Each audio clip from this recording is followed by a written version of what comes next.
बताना चाहूँगी बेटा, अव्यय जो शब्द है वो आपके लिए बहुत इम्पॉर्टेंट है। हर क्लास के लिए, हर चैप्टर के लिए आपको बहुत सारे अव्यय हर चैप्टर में देखने को मिल जाएंगे। और एक अभी पिछले चैप्टर्स में भी अव्यय आया है, तो मैंने आपसे कहा था कि मैं इस पर एक सेपरेट वीडियो बनाऊंगी जिससे आपको क्लियर होगा कि अव्यय होता क्या है। ठीक है, अब देखो यहाँ पर मैंने लिखा हुआ है अ धन व्यय, अ जमा व्यय।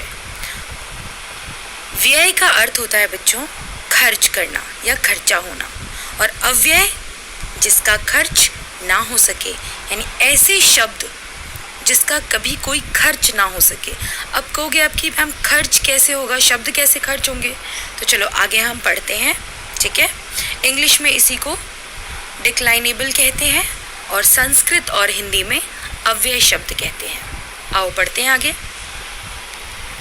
जैसा कि नाम से ही पता चल रहा है कि अव्यय कहते किसको है। अब मैंने नाम से आपको क्या स्पष्ट किया, जिसका व्यय ना हो सके, यानी जो कभी खर्च ना हो सके, ऐसे शब्दों को हम अव्यय कहते हैं।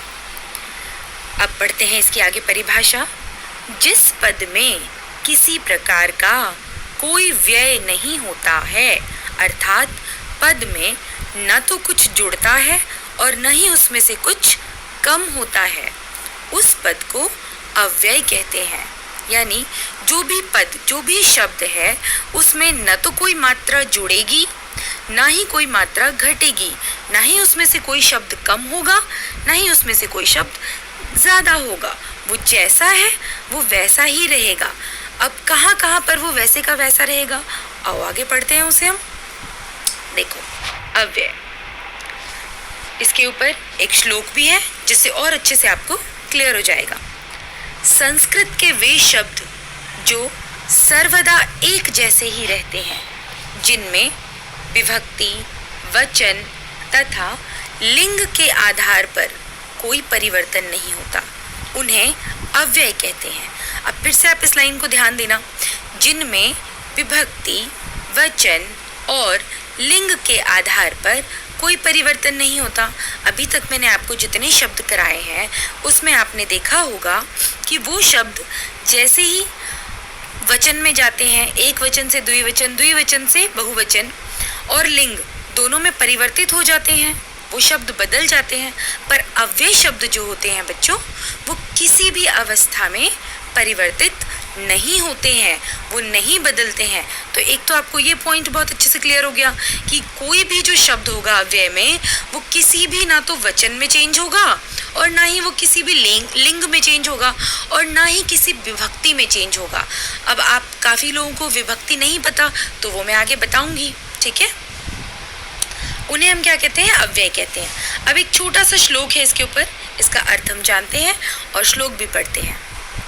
सदृशम त्रिषु लिंगेषु सर्वासु च विभक्तिषु वचनेषु च सर्वेषु यन्न व्येति तदव्ययम्।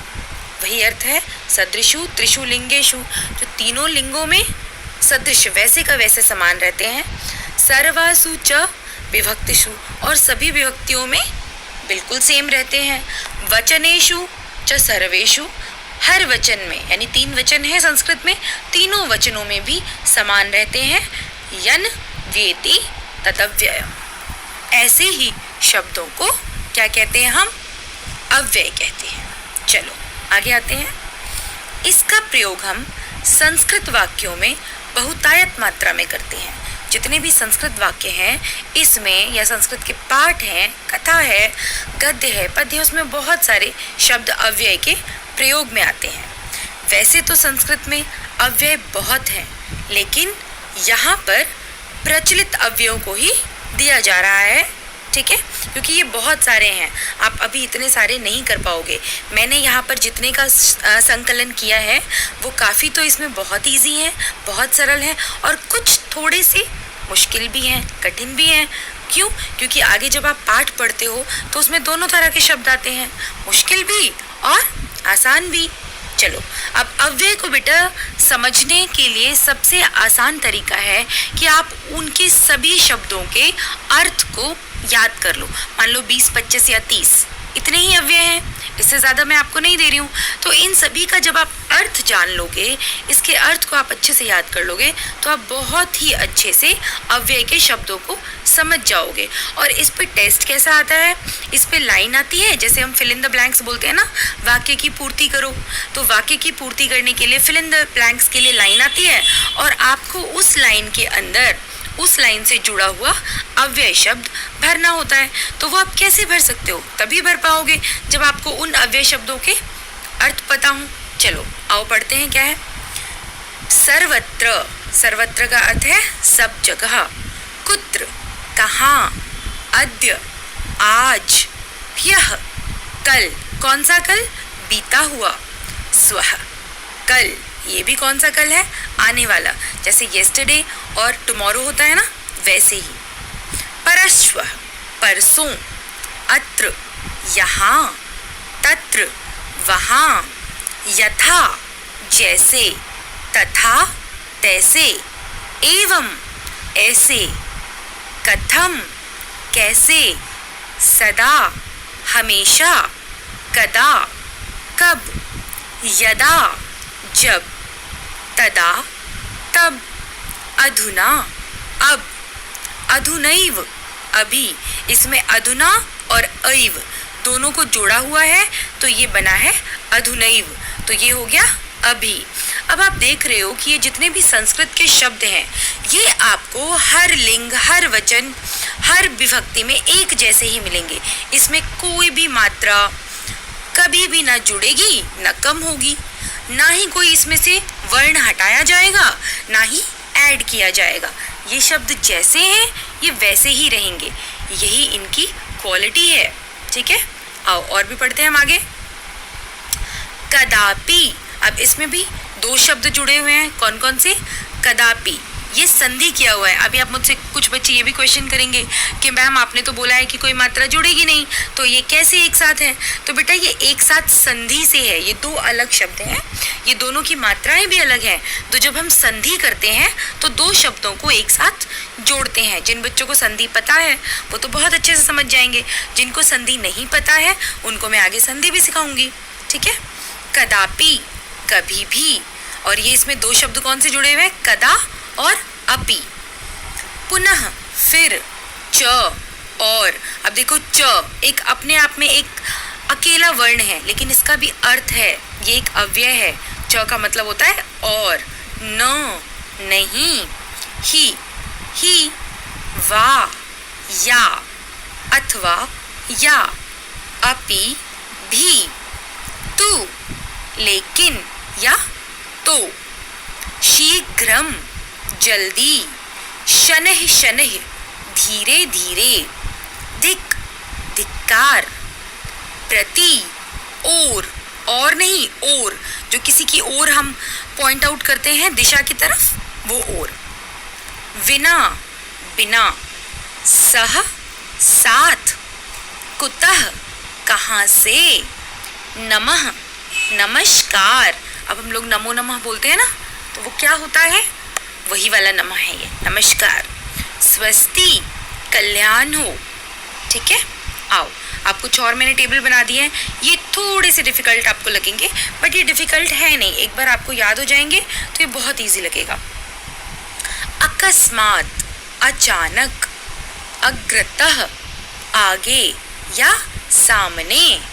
अचिरम, शीघ्र। अतः, इसलिए।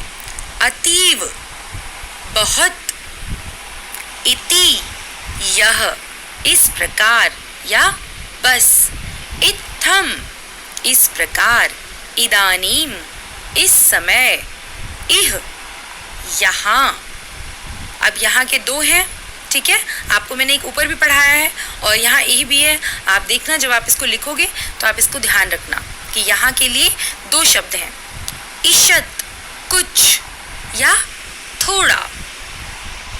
अभितः, चारों ओर। अब देखो चारों ओर वैसे कितना बड़ा शब्द लगता है, लेकिन उसके लिए एक हम इकलौता शब्द यूज कर सकते हैं संस्कृत का, जो कि अव्यय है, और क्या है वो, अभितः।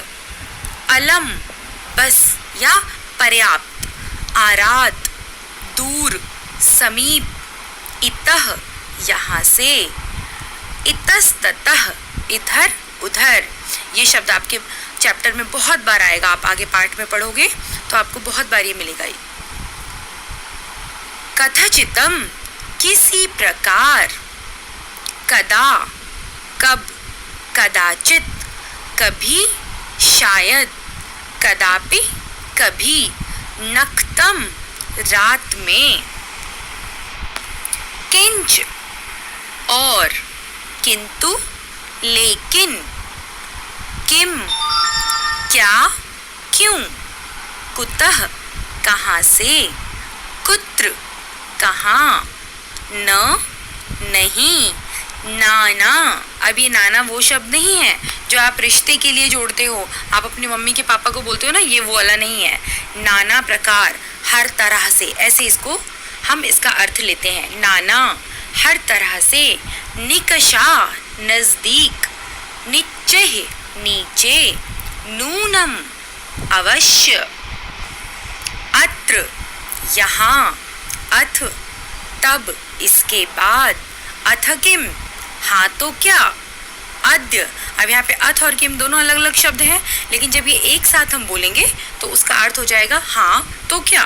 अद्य आज, अधः नीचे। अब नीचे का अर्थ भी नीचे है और अधः का अर्थ भी नीचे है। उच्चैः ऊंचे या जोर से, उभयतः दोनों ओर, ऋतम सत्यम या सत्य, ऋते बिना, रिक्त यहीं से बना है, ठीक है। एकत्र एक जगह, यावत जब तक, विना बिना या बगैर, वे निश्चय, स्वः मैंने आगे आपको पढ़ाया था कल, कौन सा, आने वाला दिन, सर्वदा सब दिन, सह साथ, सर्वथा सब प्रकार से, शनैः धीरे, वृथा व्यर्थ, युगपत् एक साथ, अपरेद्युः दूसरे दिन, अधुना अब, अंतरे बीच में, अन्यच्च और भी, अन्यथा दूसरे प्रकार से, एकदा एक बार, एव ही, एवं इस तरह, कंचित या कंचन क्या, कथम कैसे। अब यहाँ पर बच्चों आपने देखा होगा कि एक ही शब्द के जो अर्थ हैं वो कई बार रिपीट हुए हैं, पर उनके लिए शब्द 2 या 3 अलग अलग शब्द हैं जिनका अर्थ एक ही होता है। तो ये मैंने काम आपके लिए छोड़ा है, जब आप ये टेबल बनाओगे तो आप ऐसे शब्दों को अलग लिखोगे कि जिनका अर्थ एक हो पर उनके जो शब्द हैं वो अलग अलग हो, ठीक है। अब इसको प्रयोग किस तरह से करते हैं, थोड़ा सा इसका प्रयोग देखते हैं। अब ये देखो, अत्र आगच्छ, अत्र यहाँ, आगच्छ आओ, अहम कुत्रापि न गमिष्यामि, मैं कहीं भी नहीं जाऊंगी या मैं कहीं भी नहीं जाऊंगा। गमिष्यामि है तो ये किस में चला गया, लिट लकार में, फ्यूचर टेंस में। तो यहाँ पर जो कुत्रापि है ये है कुत्र और अपि। कुत्र होता है कहाँ और अपि होता है भी, तो कहीं भी नहीं जाऊंगी। अब कक्षायाम तूष्णीम तिष्ठ, तूष्णीम का अर्थ होता है शांत या शांति, तो कक्षा शांति से बैठो। पुरा अशोकः राजा आसीत, पुरा होता है पुराना या प्राचीन समय में, प्राचीन काल में, ठीक है। उन दोनों के लिए हम पुरा का प्रयोग करते हैं। पुराने समय में कौन था एक राजा, अशोक एक राजा था। कुक्कुरः इतस्ततः भ्रमति, कुक्कुरः कुत्ते या कुत्ता, एक के लिए है ना ये, तो कुत्ता। इधर उधर, इतस्ततः इधर उधर, भ्रमति भ्रमण करता है या घूमता है। यत्र यत्र धूमः तत्र तत्र अग्नि, अब यहाँ पर ये एक ही शब्द को दो बार यहाँ पर जोड़ा है, तो ये बेटा एक मुहावरा भी है और ये मुहावरा अव्यय शब्द से बना है। कैसे? जहाँ जहाँ धुआं होगा या धुआं दिखेगा, तत्र तत्र अग्नि, वहाँ वहाँ पर क्या होगी? आग होगी। कहीं पर आग होगी, कहीं आपको दूर से धुआं दिखता है तो आप अपने आप इमेजिन कर लेते हो ना, आप अज्यूम कर लेते हो कि वहाँ पर कहीं पे आग लगी है, इसीलिए धुआं दिख रहा है। तो यत्र यत्र, जहाँ जहाँ धुआं, तत्र तत्र अग्नि, वहाँ वहाँ क्या है? आग है। तो इस तरह के वाक्य बहुत सारे आपको मिलेंगे जिसमें अव्यय शब्दों का